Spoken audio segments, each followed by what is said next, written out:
मैं प्रांशी राठौर और आप देख रहे हैं नेक्स्ट 9 न्यूज। एक बार फिर से जमीन घोटाले मामले में मुश्किलें बढ़ चुकी हैं झारखंड के मुख्यमंत्री हेमंत सोरेन की।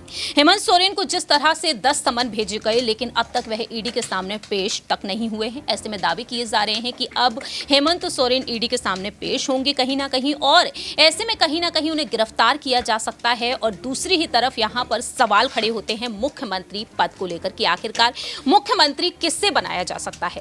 लेकिन इसी बीच देखा जाए तो हेमंत सोरेन को लेकर एक और बड़ी खबर यह सामने आ चुकी है कि अब कोर्ट की तरफ वह रुख कर सकते हैं। दिल्ली में उन्होंने एक वरिष्ठ वकील से संपर्क साधने की भी कोशिश की है।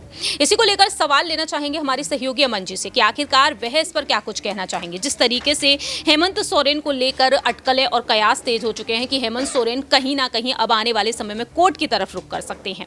दिल्ली में हम देख रहे हैं कि सीएम अरविंद केजरीवाल का हाल किस तरह का है। संजय सिंह, मनीष सिसोदिया जेल में कैद हैं दिल्ली शराब नीति घोटाले मामले में, और हेमंत सोरेन जिस तरीके से जमीन घोटाले में अब बुरी तरीके से फंस चुके हैं। कैसे देख रहे हैं, क्या वाकई में अब यहां पर हेमंत सोरेन जा सकते हैं जेल, या फिर यूं कहा जाए यहां पर वह बचते बचाते हुए नजर आएंगे? कोर्ट का फैसला यहां पर क्या कुछ हो सकता है? देखिए बिल्कुल, और हेमंत सोरेन को लेकर लगातार चर्चाएं गर्म हैं अपने आप में, क्योंकि दिल्ली में उनके आवास पे ईडी पहुंचती है, वो गायब वहां से पाए जाते हैं। और ये अब निकल के सामने आ रहा है कि लगातार वो वकीलों के संपर्क में भी हैं, और ये जो कह सकते हैं कि आने वाले दिनों के लिहाज से वो अभी से अपनी तैयारी करके रख रहे हैं, कहीं ईडी उनको पकड़ ना ले, कहीं ईडी उनको जेल में ना भेज दे।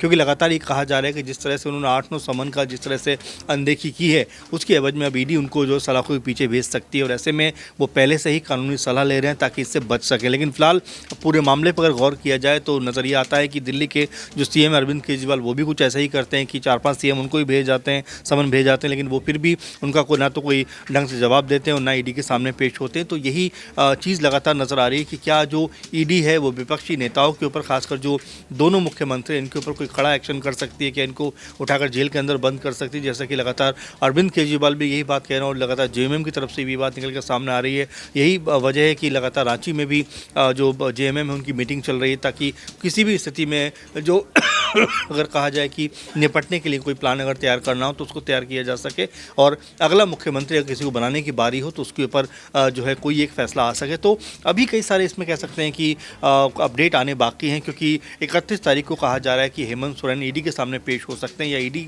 उसके साथ में उनकी पूछताछ का जो पूरा मामला है वो सामने आ सकता है। लेकिन जिस तरह से वो कह सकते हैं गायब हुए हैं, जिस तरह से वो कह सकते हैं कि ईडी के सामने नहीं आए, उससे कई तरह के सवाल उठ गए हैं कि क्या वाकई वो जो है बचते हुए नज़र आ रहे हैं, इसलिए कि उनके ऊपर जो आरोप हैं वो साबित हो गए तो कहीं उनको जेल में ना जाना पड़े, या फिर वो खुद साबित नहीं कर पाए तो उनको जेल में जाना पड़े। तो यही चीज़ें हैं जिसके वजह से लगातार हेमंत सोरेन बचते हुए घूम रहे हैं। वाकई में अब यही देखने वाली बात होगी, क्या अब कोर्ट की तरफ हेमंत सोरेन रुख करते हैं तो क्या उन्हें राहत मिल पाएगी? क्योंकि अरविंद केजरीवाल की पार्टी पर रुख कर लिया जाए तो पार्टी के तमाम कार्यकर्ता, विधायकों का यही कहना रहा कि हम कोर्ट तक जाएंगे और जेल में रहकर अरविंद केजरीवाल सरकार चलाते हुए नजर आएंगे, मुख्यमंत्री तो वही बने रहेंगे। अब देखते हैं कि आने वाले समय में हेमंत सोरेन अपने मुख्यमंत्री पद को बचा पाएंगे या फिर नहीं। कोर्ट का फैसला उनके समर्थन में आता है या फिर उनके खिलाफ आता है, ये देखना होगा वक्त के साथ साथ। फिलहाल इस खास रिपोर्ट में इतना ही। बाकी के तमाम अपडेट्स के लिए देखते रहिए नेक्स्ट 9 न्यूज।